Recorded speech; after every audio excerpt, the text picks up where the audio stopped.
সেদিন নিতাইদার মুখে নীলিমার জীবনের এই করুণ পরিণতির কথা শুনে একেবারে ভারাক্রান্ত হয়ে উঠেছিল আমার মনটা।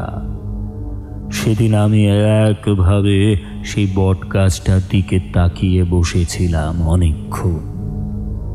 হঠাৎ আমার সম্বিত ফিরল, কাঁধের কাছে একটা শীতল নিঃশ্বাস অনুভব করে। মনে হলো কানের কাছে এসে ফিস ফিস করে নীলিমা আমাকে আশ্বস্ত করে বলছে, মরা তো অনেক সহজ ভৈরব ঠাকুরপো, বরং প্রাণ ভরে শ্বাস নিয়ে থাকাটাই যে কঠিন। এ দেহে প্রাণ যতদিন আছে ততদিন শান্তিতে সুখে থেকো। আমি তোমার কোনো দিন কোনো ক্ষতি হতে দেব না।